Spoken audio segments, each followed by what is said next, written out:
27, né? 27 de setembro de 2005, no Rio de Janeiro, com o grande professor Newton Sucupira. Professor, primeiramente, para o registro histórico, pegar seus dados pessoais, nome completo. Newton Lins Buarque Sucupira. Sim, data de nascimento. 9 de maio de 1920. Sim, cidade natal. Bom, nasci em Porto Calvo, Alagoas. Sim, sua origem familiar, o que seus pais faziam? Meu pai era dono de um engenho, portanto pertencia à camada superior do município, embora ele não fosse formado, mas fez tudo para que eu me formasse. E eu fui, então, interno, primeiramente no Colégio Nóbrega, onde eu fiz um curso na parte de ciências de humanidades. Nisso os pais eram muito bons. Então, eu fiz um curso muito bom e depois resolvi estudar Direito. E me formei em 1942. Aí fui para o Exército, em 42. Eu fiquei no Exército uns 2 anos e meio. E quando eu saí do Exército, ocupei alguns cargos administrativos. E finalmente eu abandonei toda essa parte política e me concentrei no ensino a partir de 1952 como professor de Filosofia da Educação e História e Filosofia da Educação. Então isso me deu a oportunidade de estudar, como fazia parte da cadeira de História da Educação. Eu comecei a me interessar pelo problema da universidade. Isso me ofereceram, até o Vinícius Teixeira. Eu fui com uma bolsa da CAPES para estudar. Na verdade, esse grupo era para estudar a escola compreensiva, como chamava, Comprehensive High School. Mas eu me interessei pelo estudo, aproveitei para observar o funcionamento do college e particularmente essa coisa que era a pós-graduação. Então eu tive contato, levantamentos, observações baseadas em meus encontros com professores americanos. Tanto que eu digo no parecer que eu ia mesmo definir a pós-graduação em termos da pós-graduação norte-americana. Não é que ela seja, o que eu fiz eu fui inspirado na pós-graduação americana e nós não tínhamos nenhuma experiência assim, pelo menos generalizada, da pós-graduação no sentido estrito. Eu fiz uma análise, uma interpretação, uma exegese do artigo 69 da lei, que previa curso de graduação, de pós-graduação e de especialização. Então foi a partir daí que eu tive contatos maiores com a pós-graduação americana. Mas depois eu tive mais contato com a Inglaterra, que eu fui convidado para ser 1 mês e meio visitando escolas universitárias.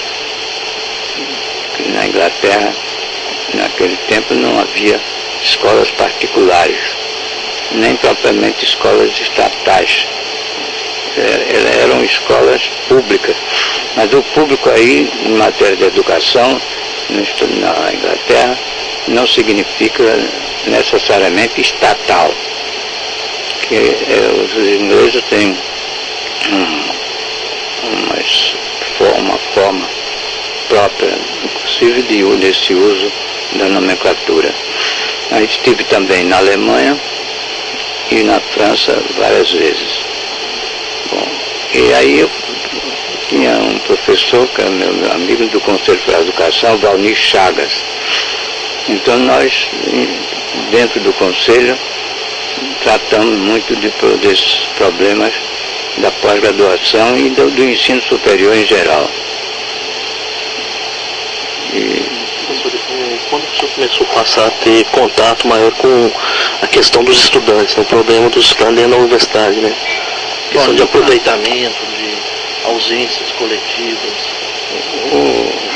Quando eu comecei em 52 a ensinar História e Filosofia da Educação numa universidade federal, que era a Universidade Federal, naquele tempo chamada do Recife, depois houve uma mudança de denominação e ela passou a ser Universidade Federal de Pernambuco. Como eu disse a você, não houve uma movimentação de estudantes assim, de protesto, mesmo no Estado Novo. Bom, o estudante sempre teve uma atitude de crítica e de protesto, desde a Idade Média. Houve casos na Universidade de Paris, como a grande greve de 1238. Então eu fiquei inteiramente vinculado, voltado para o problema do ensino superior, que naquele tempo era a reforma da universidade, reforma universitária. O movimento em que eu me engajei durante todo o tempo foi quando o Anísio me indicou para o Conselho Federal de Educação, que naquele momento estava se constituindo em virtude da Lei de Diretrizes e Bases. Então foi essa problemática toda que me levantou, me apresentou como um problema que era exatamente a reforma. Porque, inclusive na França, naquela ocasião, veio a reforma Faure, que abalou as estruturas que vêm do tempo de Napoleão. Na Alemanha houve também esse movimento reformista e nesse sentido eu participei, quer dizer, tomei conhecimento da universidade não como uma simples reunião de escolas, uma reunião administrativa. A universidade era uma entidade constituída de unidades autônomas, cada uma em si mesma.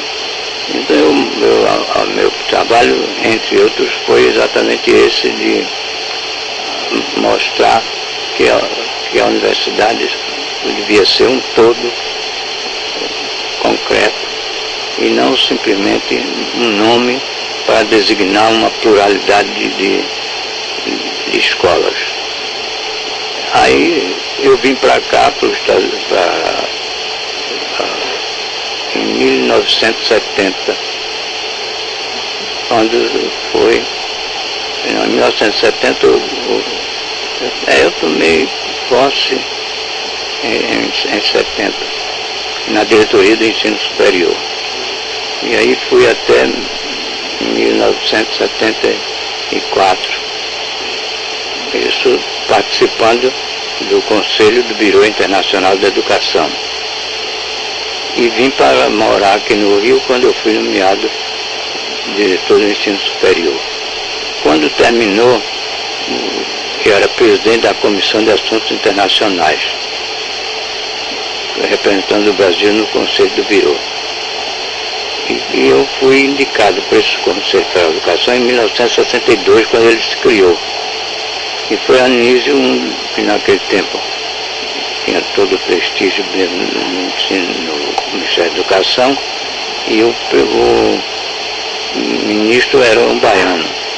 Mas que ele me indicou meu nome, eu fui nomeado e vim para cá, para o Rio de Janeiro.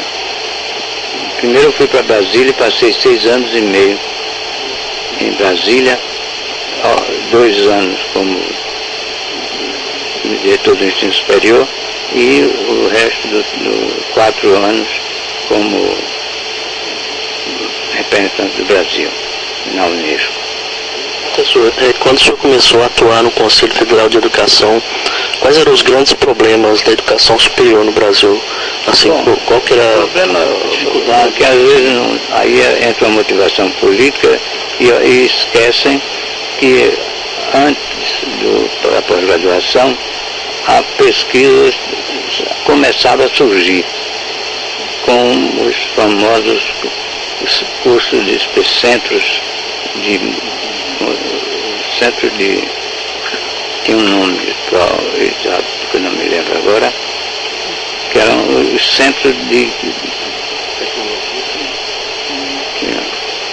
porque era um curso de especialização dado em alto nível, centro de excelência, era assim chamado. Isso, aí como eu disse, eu vim para cá para o Rio e fiquei aqui, porque o ministro Passarinho, com quem eu trabalhei, me lembrou que era melhor eu ficar no Ministério. Então eu fiquei na Universidade Federal de Pernambuco até 1970. E aí eu pude, no Ministério, ter uma influência maior. Mas mesmo assim, a reforma universitária, que foi solicitada a minha e ao Valnir Chaga e outros, mas do Conselho Federal de Educação, a comissão era, eu participava e Valnir, mas não se aplicou